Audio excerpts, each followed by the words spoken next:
आप सुन रहे हैं आज तक रेडियो।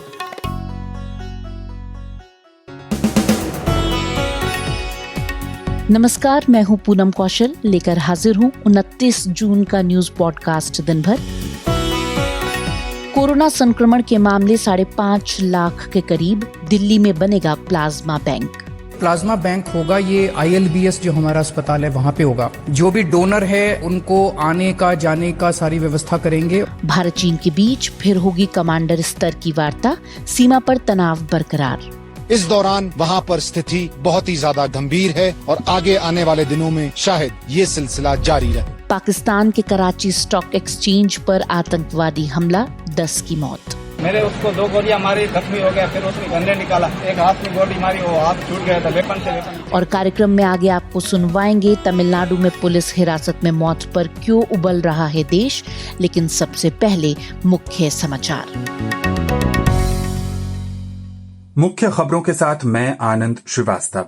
पूर्वी लद्दाख में भारत और चीन के बीच चल रहे सीमा विवाद को कम करने के लिए दोनों देशों की सेनाओं के बीच कल यानी मंगलवार को तीसरी वार्ता होगी। भारत की ओर से लेफ्टिनेंट जनरल हरिंदर सिंह और चीन की ओर से मेजर जनरल लिन लियू बैठक में भाग लेंगे। कराची स्थित पाकिस्तान स्टॉक एक्सचेंज पर हमले की जिम्मेदारी बलूचिस्तान लिबरेशन आर्मी ने ली है। हमले में शामिल 4 आतंकवादी मारे गए हैं। भारत और भूटान ने हाइड्रो इलेक्ट्रिक प्रोजेक्ट को लेकर एक समझौता किया है। राज्य में बढ़ते कोरोना के मामले को देखते हुए सोमवार को महाराष्ट्र सरकार ने प्रदेश में लॉकडाउन को 31 जुलाई तक बढ़ा दिया है। भारत चीन सीमा तनाव के बीच फ्रांस से 6 रफाल लड़ाकू विमानों के 27 जुलाई को भारत पहुंचने की संभावना है। दिल्ली के मुख्यमंत्री अरविंद केजरीवाल ने बताया है कि दिल्ली सरकार प्लाज्मा बैंक बनाने जा रही है, जिससे कोरोना के मरीजों के इलाज में काफी मदद मिलेगी। दक्षिणी कश्मीर में अनंतनाग के रूनीपोरा इलाके में सुरक्षा बलों और आतंकवादियों के बीच हुई मुठभेड़ में 3 आतंकी मारे गए हैं। राजस्थान सरकार ने ग्रामीण क्षेत्रों में धार्मिक और उपासना स्थलों को 1 जुलाई से खोलने की अनुमति दे दी है। कश्मीर के अलगाववादी नेता सैयद अली शाह गिलानी ने हुर्रियत कॉन्फ्रेंस से इस्तीफा दे दिया है। बांग्लादेश के बुरीगंगा नदी में सोमवार को एक नौका डूबने की घटना में 23 लोगों की मौत हो गई है। फर्जी लाइसेंस मामले में पाकिस्तान ने अपने 262 पायलटों पर प्रतिबंध लगा दिया है। संयुक्त अरब अमीरात के जनरल सिविल एविएशन अथॉरिटी ने पाकिस्तान से आने वाली सभी उड़ानों को निलंबित करने की घोषणा की है।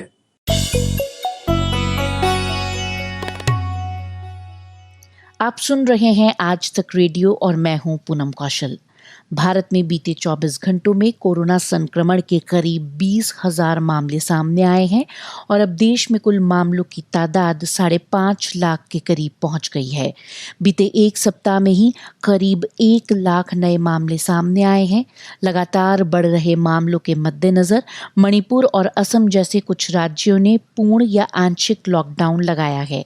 वहीं महाराष्ट्र ने लॉकडाउन को 31 जुलाई तक बढ़ा दिया है। महाराष्ट्र में कैसा होगा लॉकडाउन, बता रहे हैं मुंबई से आज तक संवाददाता कमलेश सुतार। महाराष्ट्र में कोरोना के मामले रोज नया रिकॉर्ड बना रहे हैं। ऐसे में सरकार ने कोई जोखिम न लेते हुए 1 जुलाई से शुरू हो रहे नए मिशन बिगिन अगेन में महाराष्ट्र में कुछ भी नया नहीं शुरू किया है। पुरानी पाबंदियों को राज्य सरकार ने 31 जुलाई तक बढ़ा दिया है। तो आइए जानते हैं कि महाराष्ट्र में क्या खुला है और क्या अभी भी बंद रहेगा। ज़्यादातर नियम पिछले लॉकडाउन वाले ही है। देखिए, सबसे पहले सबसे ज़रूरी बात, घर से बाहर निकलने पर हमेशा मास्क पहनना है और सोशल डिस्टेंसिंग यानी 2 गज की दूरी का पालन करना है और समय समय पर हाथों को सैनिटाइज करना है। अब नियम जान लेते हैं। शादी विवाह और अंतिम संस्कार में अब भी ज़्यादा से ज़्यादा 50 लोगों के शामिल होने की इजाज़त है और हाँ, शादी केवल नॉन AC हॉल में ही हो सकती है। दूसरी चीज़, दफ्तर में कामकाज के क्या नियम है। सरकार का कहना है कि हर कंपनी की कोशिश यही होनी चाहिए जितना संभव हो कर्मचारी से वर्क फ्रॉम होम करवाया जाए।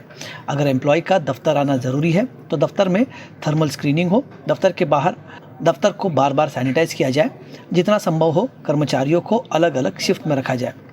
अब ज़रा महाराष्ट्र के कुछ चुनिंदा शहर जहां कोरोना का प्रकोप ज़्यादा है वहां लॉकडाउन के क्या नियम है वो जान लेते हैं। MMR के अलावा पुणे, सोलापुर, औरंगाबाद, मालेगांव, नासिक, धुले, जलगांव, अकोला, अमरावती और नागपुर में पहले की तरह ही ज़रूरी सामान की दुकानें खुली रहेंगी। गैर ज़रूरी सामान की दुकानें 9 बजे से 5 बजे तक ही खुली रहेंगी। मार्केट कॉम्प्लेक्स और मॉल को खुलने की इजाज़त नहीं दी गई है। ई कॉमर्स, खाने की होम डिलीवरी, सरकारी और निजी दोनों कंस्ट्रक्शन साइट्स पर काम की इजाज़त है। अब भी कुल एक कंपनी की कुल वर्कफोर्स का 10% या 10 कर्मचारी, इनमें से जो ज़्यादा संख्या हो वो आकर दफ्तर में काम कर सकते हैं। टैक्सी और कैब 1+2 के नियम से चलेंगे, यानी एक चालक और 2 सवारी। 2 व्हीलर में सिर्फ एक राइडर को ही चलने की इजाज़त दी गई है।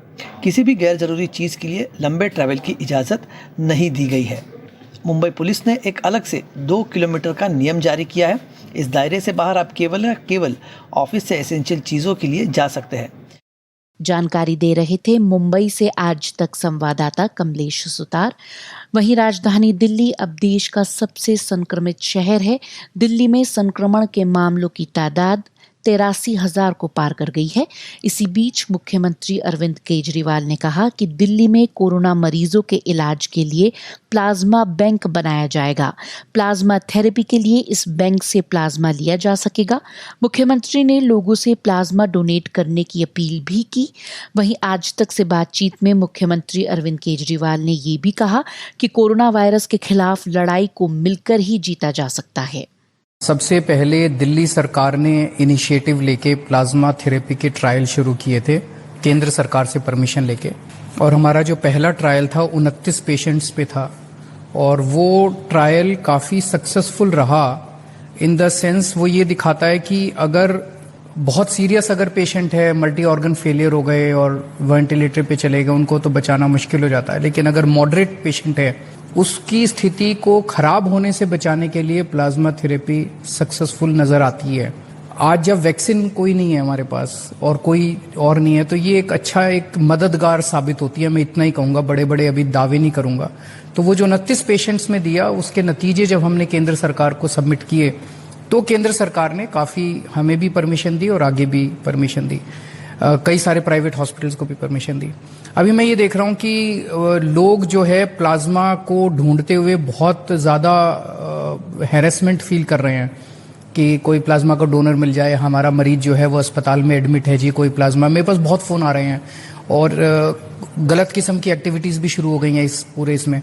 तो अब सरकार ने तय किया है कि हम एक प्लाज्मा बैंक बनाएंगे। जो लोग ठीक हो गए हैं उन लोगों को फ़ोन करके, उनको इनकरेज करके, उनको प्लाज्मा डोनेट करने के लिए इनकरेज किया जाएगा। और ये जो प्लाज्मा बैंक होगा ये ILBS जो हमारा अस्पताल है वहाँ पे होगा।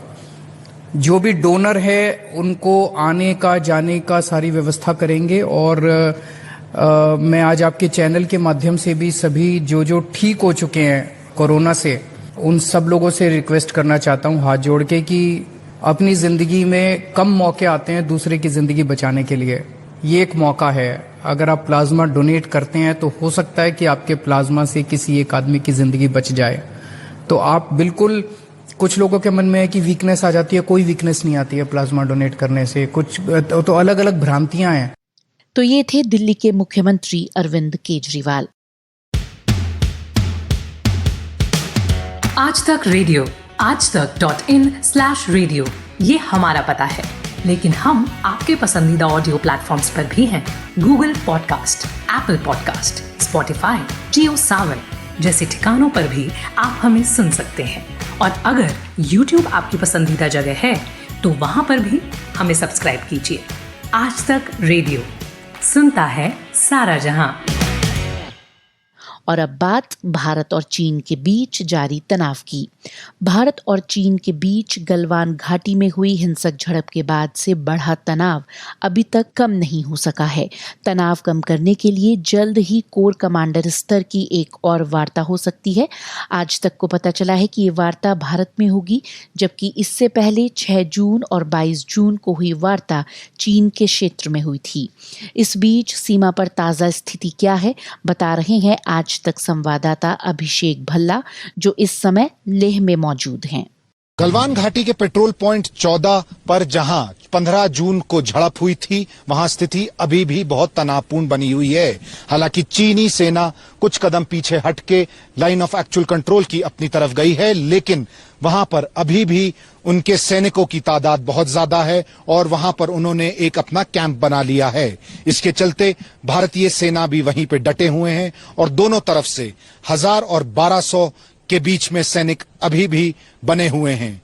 इस दौरान वहां पर स्थिति बहुत ही ज्यादा गंभीर है और आगे आने वाले दिनों में शायद ये सिलसिला जारी रहे। तो ये थे लेह में मौजूद आज तक संवाददाता अभिषेक भल्ला। इस बीच भारत के पूर्व सेना प्रमुख और केंद्रीय मंत्री जनरल वीके सिंह ने कहा है कि आज का भारत 1962 का भारत नहीं है और चीन के खिलाफ हर विकल्प के लिए तैयार है। उनका इशारा तनाव के सैन्य समाधान की तरफ था। आज तक से बात करते हुए जनरल वीके सिंह ने कहा, चीन की एक हमेशा से खासियत रही है और खासियत ये रही है कि वो हमेशा अपने क्लेम लाइन को आगे बढ़ा चढ़ाकर बता। उनके प्रधानमंत्री ने 59 में हमारे प्रधानमंत्री को एक नक्शा दिया था और इस नक्शे के ऊपर उन्होंने अपनी क्लेम लाइन मार्क कर रखी थी कि ये हमारी क्लेम लाइन है। अब इस नक्शे को अगर आप जमीन पर उतना कहीं उसमें गड़बड़ जरूर है और इसी गड़बड़ का वो लोग फायदा उठा। आप कहेंगे कि जी ये पहाड़ के ऊपर से जानी चाहिए, तो कहेंगे नहीं जी नदी में से जानी चाहिए। और इसी चीज को लेकर जो लाइन ऑफ एक्चुअल कंट्रोल है उसका एक परसेप्शन बन गया। वो कहते हैं जी फलां जगह तक है, कहते हैं फलां जगह तक है। दोनों सेनाएं अपनी तरफ से कोशिश करती है कि वो जहां तक हम सोचते हैं वहां तक जाएं, वो सोचते हैं कि इधर तक आए। और इसीलिए खासकर गर्मियों के मौसम में जब पेट्रोलिंग ज्यादा होती है तब पेट्रोल आमने सामने आते हैं। क्लैश नहीं होता है लेकिन आमने सामने आते हैं। ये थे भारत के केंद्रीय मंत्री general VK Singh.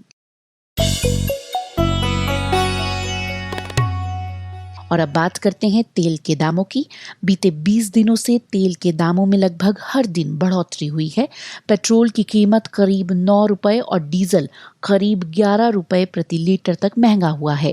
Congress party ने तेल के बढ़ते दामों के खिलाफ देश भर में प्रदर्शन किया।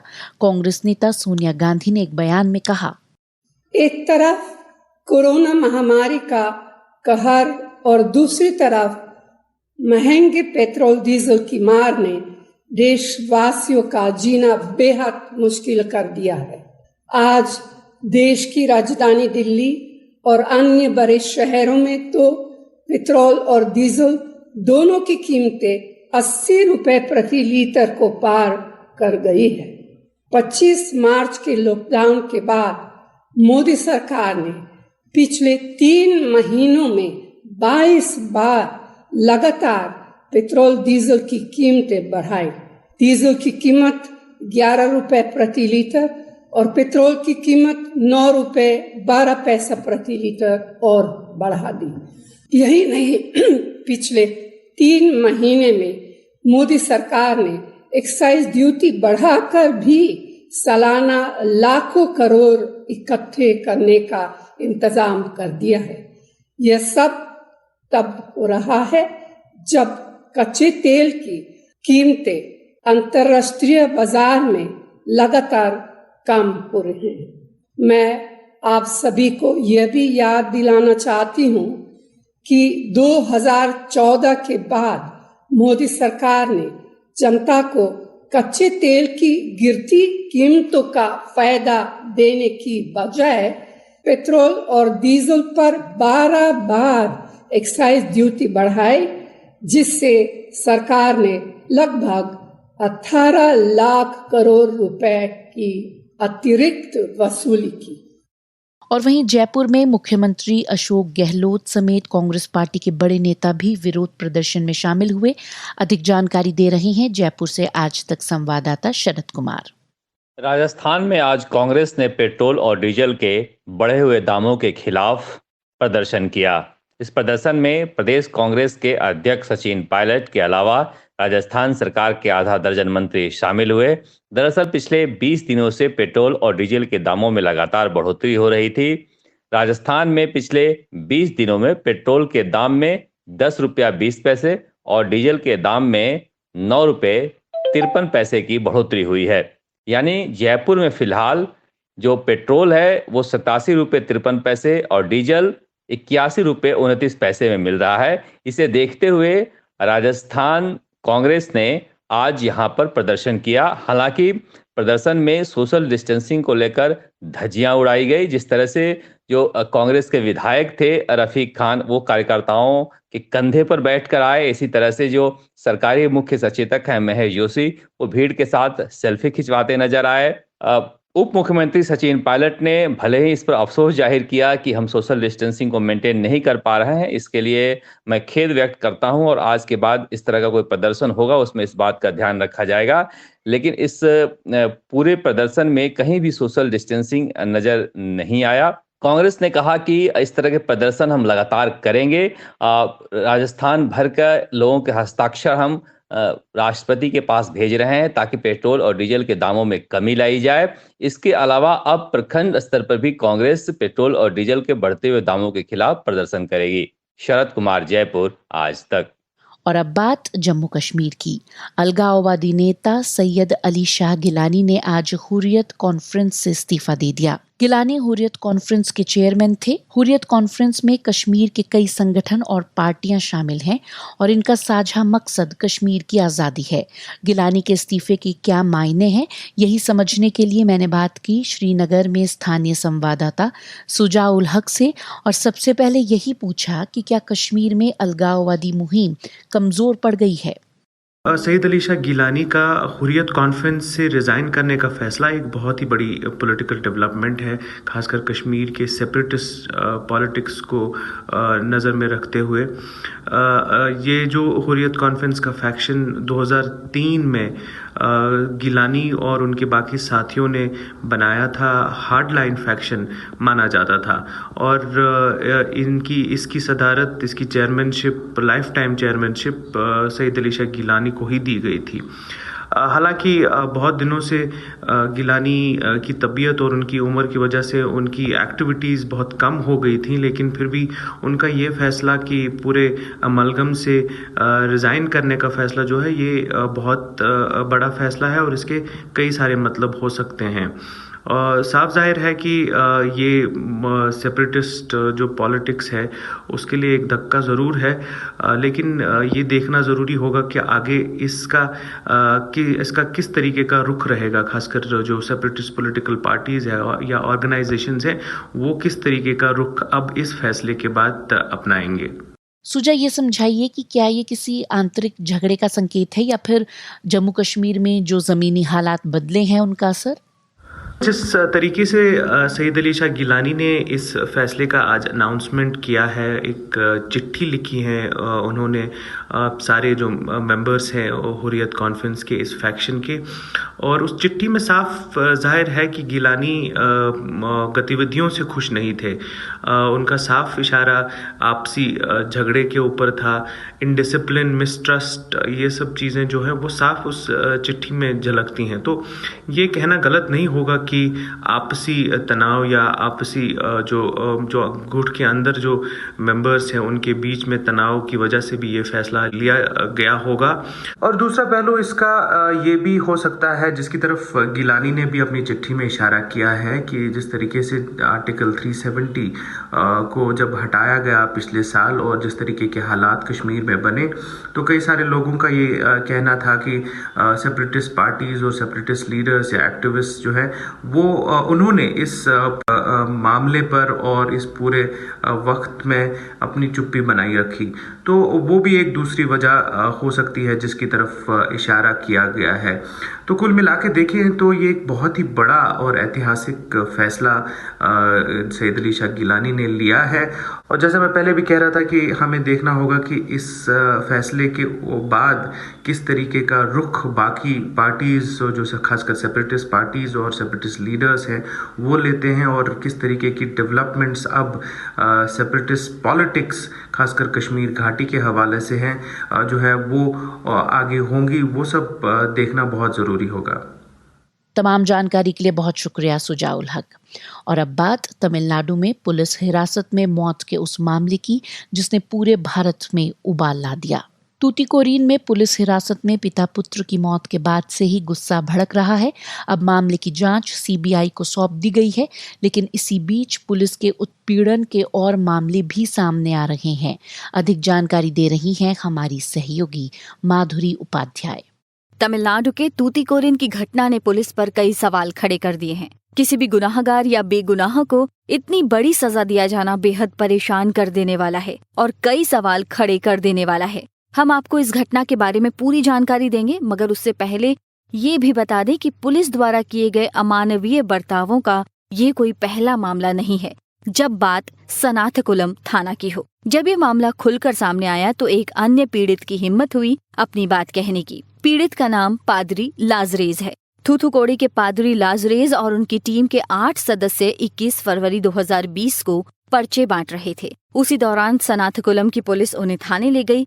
थाने में उन्हें बहुत पीटा गया और काफी चोट आई। यहाँ भी मुख्य भूमिका में इंस्पेक्टर श्रीधर ही हैं, जिन्होंने हवालात में बंद करने के इन्हें आदेश दिए। एसआई बालाकृष्णन ने इनके खिलाफ मामला दर्ज किया और एक अन्य एसआई रघु गणेश ने उन्हें बहुत पीटा।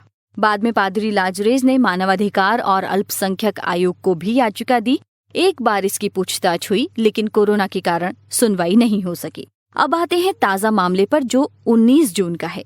पी जयराज और उनके बेटे जे बेनिक्स मोबाइल एक्सेसरीज की दुकान चलाते थे तूतीकोरिन में। लॉकडाउन के दौरान निर्धारित समय से ज्यादा वक्त तक दुकान खोलने के आरोप में पुलिस ने दोनों को हिरासत में लिया और पुलिस स्टेशन ले जाकर खूब मारा पीटा। इसके बाद कोविलपट्टी उप जेल भेज दिया गया। यहाँ 22 जून को बेनिक्स को सांस लेने में परेशानी होने लगी। स्थानीय सरकारी अस्पताल में भर्ती कराया गया, लेकिन उनकी जान नहीं बचाई जा सकी और रात करीब 9 बजे बेनिक्स ने अंतिम सांस ली। अगली सुबह पिता पी जयराज को अस्पताल में भर्ती कराया गया, लेकिन वो भी नहीं बच सके। अस्पताल से मिले रिकॉर्ड्स के मुताबिक दोनों को बहुत निर्दयता से मारा गया था। इसके बाद ही पूरे तमिलनाडु में पुलिस कस्टडी में अमानवीयता के खिलाफ स्वर बुलंद हो रहे हैं। इंस्पेक्टर श्रीधर के साथ सब इंस्पेक्टर बालाकृष्णन और रघु गणेश की इस दानवता के कई और मामले न्यायिक जांच की रिपोर्ट में मिले हैं। मामले की गंभीरता को देखते हुए मद्रास हाईकोर्ट ने इस पर स्वतः संज्ञान लिया और 26 जून को इस मामले की सुनवाई शुरू की। आज भी एक ऐसी ही सुनवाई हुई, जिसमें हाईकोर्ट की मदुरई बेंच ने तूतीकोरिन के कलेक्टर को आदेश दिया है कि सनाथकुलम पुलिस स्टेशन से सबूत जमा कराए जाएं। दरअसल मामले की न्यायिक जांच कर रहे मजिस्ट्रेट ने कोर्ट के सामने ये बात रखी थी कि पुलिसकर्मी जांच में सहयोग नहीं कर रहे हैं, जिसके बाद ये आदेश दिया गया है। लेकिन सवाल ये है कि क्या इस तरह के अमानवीय अत्याचार पर लगाम लगाई जा सकेगी? माधुरी, आज तक रेडियो।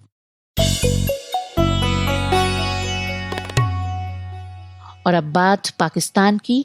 आज पाकिस्तान के कराची स्टॉक एक्सचेंज पर एक बड़े हमले की कोशिश को सुरक्षा बलों ने नाकाम कर दिया। इस हमले में 4 आतंकवादियों समेत कुल 10 लोग मारे गए। हमले की जिम्मेदारी बलूचिस्तान लिबरेशन आर्मी ने ली है। अधिक जानकारी दे रहे हैं आनंद श्रीवास्तव। पाकिस्तान की आर्थिक राजधानी कहे जाने वाले कराची में सुबह 10 बजे के आसपास का समय सप्ताह का पहला कारोबारी दिन होने के कारण पाकिस्तान स्टॉक एक्सचेंज में लोगों की चहल पहल थी। इसी बीच इमारत के प्रवेश द्वार पर 2 लोग आए और उन्होंने अंदर घुसने की कोशिश की। हालांकि सुरक्षा कर्मियों ने उन्हें ऐसा करने से रोक दिया, जिसके बाद उन्होंने सुरक्षा कर्मियों पर हैंड ग्रेनेड फेंका। तब इस बात की भनक लग गई थी कि ये आतंकी हमला है। आतंकवादी एक कार से पहुंचे थे और अंधाधुंध गोलियां चलानी शुरू कर दी।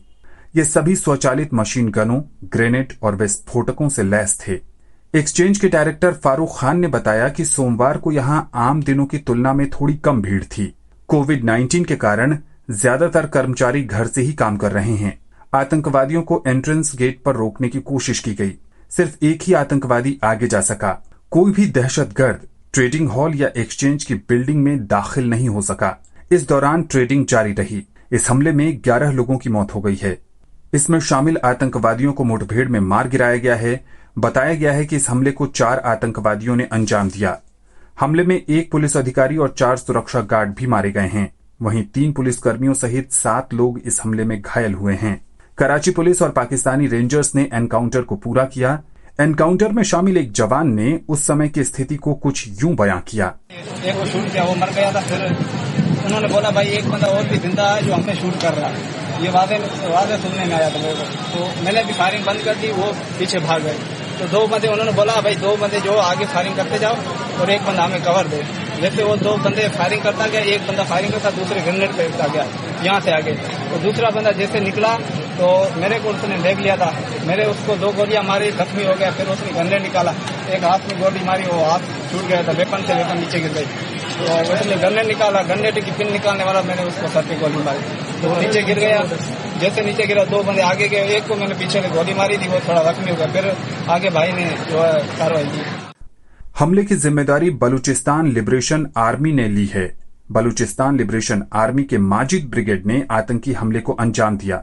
उसका कहना है कि सभी आतंकी सुसाइड बॉम्बर थे। हाल के दिनों में बलूचिस्तान लिबरेशन आर्मी ने पाकिस्तान में कई आतंकी हमलों को अंजाम दिया है। यह आतंकी संगठन बलूचिस्तान की पाकिस्तान से आजादी के लिए लड़ाई लड़ रहा है। यह आतंकी संगठन 2000 में उस समय चर्चा में आया था जब इसने पाकिस्तान में सिलसिलेवार धमाके किए थे। पाकिस्तानी राष्ट्रपति आरिफ अलवी और प्रधानमंत्री इमरान खान ने आतंकवादी हमले की निंदा की है। इस घटना पर उन्होंने कहा कि देश अपनी धरती से आतंकवाद को जड़ से मिटाने के लिए दृढ़ संकल्पित है। आनंद श्रीवास्तव, आज तक रेडियो। और अब रुख करते हैं अमेरिका का, जहां राष्ट्रपति ट्रंप को लेकर एक और विवाद खड़ा हो रहा है। सवाल उठा है कि क्या अमेरिकी राष्ट्रपति ट्रंप को पता था कि कथित रूप से रूसी तालिबान को नकद इनाम देकर अफगानिस्तान में तैनात अमेरिकी फौजियों पर हमला करना चाहते हैं। अमेरिका के अखबार न्यूयॉर्क टाइम्स का दावा है कि अधिकारियों ने राष्ट्रपति को बताया था, लेकिन उन्होंने तब भी रूस के खिलाफ कोई कार्रवाई नहीं की। क्या है पूरा मामला, जानते हैं हमारे वरिष्ठ सहयोगी परवेज आलम से। रूस, तालिबान, अफगानिस्तान और अमेरिका के इर्द गिर्द घूमने वाली ये कहानी ट्रंप प्रशासन को खासा तंग कर रही है।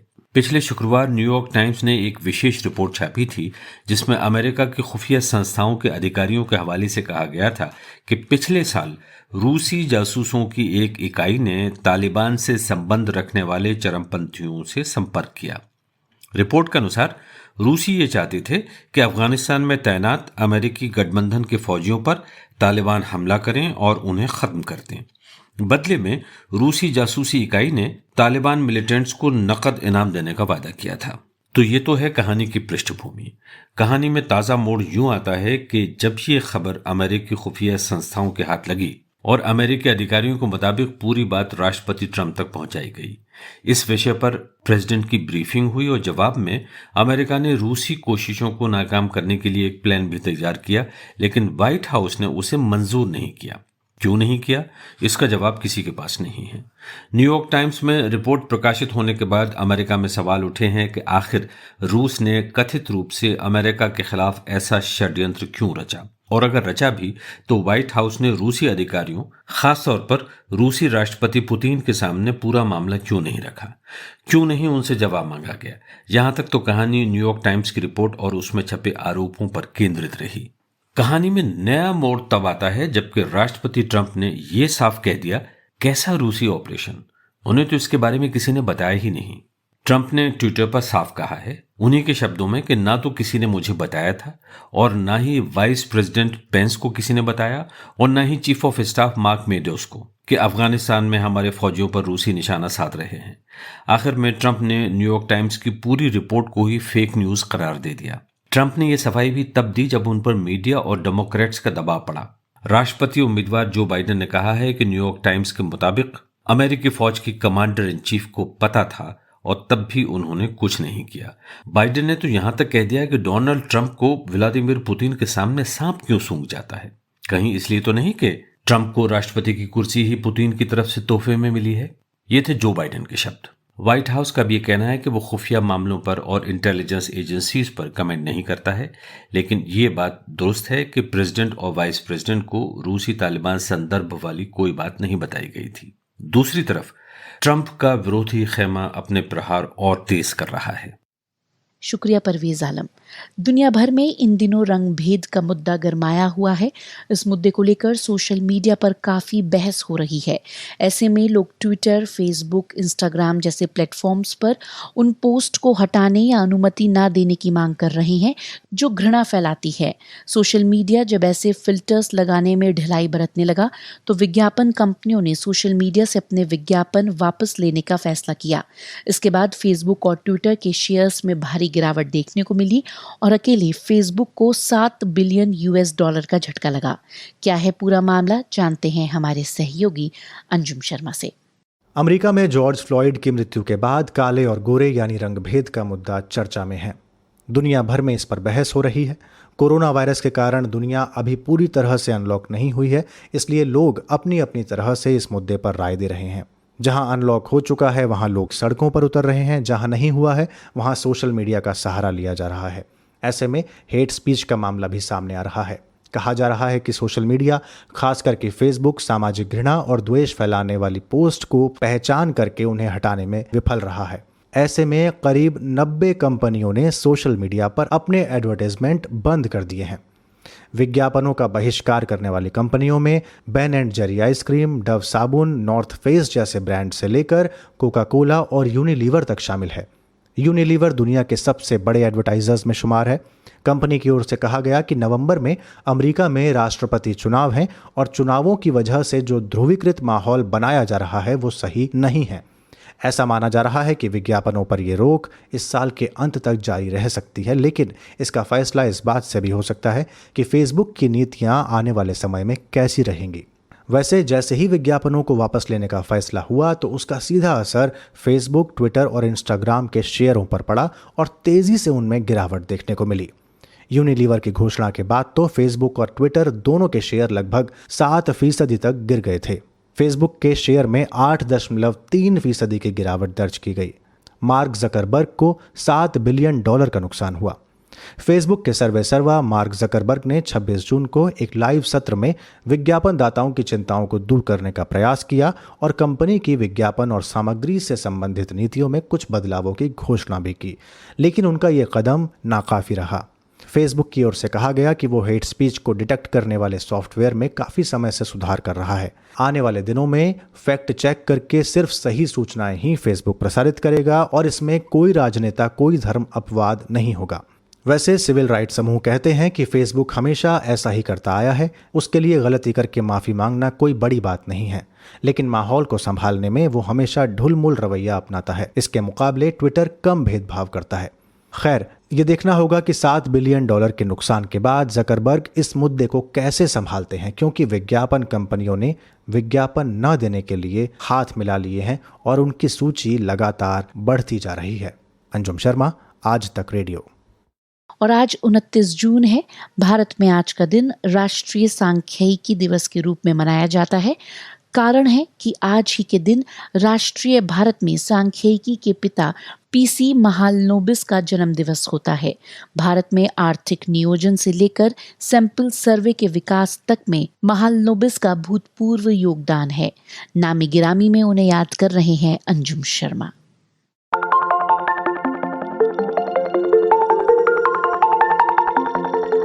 भारत के आर्थिक राजनीतिक इतिहास में जिन दो जोड़ियों की सबसे अधिक चर्चा होती है वो हैं नेहरू महलानोबिस और राव मनमोहन। इनकी दूरदर्शी आर्थिक परियोजनाओं की वजह से इन दोनों जोड़ियों के नाम के साथ मॉडल शब्द जुड़ गया। राव मनमोहन मॉडल और नेहरू महलानोबिस मॉडल। आज इन चार नामों में से हम बात करेंगे भारत के सांख्यिकी के पिता कहे जाने वाले पीसी महलानोबिस की। नमस्कार, आज तक रेडियो की खास पेशकश नामी गिरामी में आपका स्वागत है। मैं हूं अंजुम शर्मा।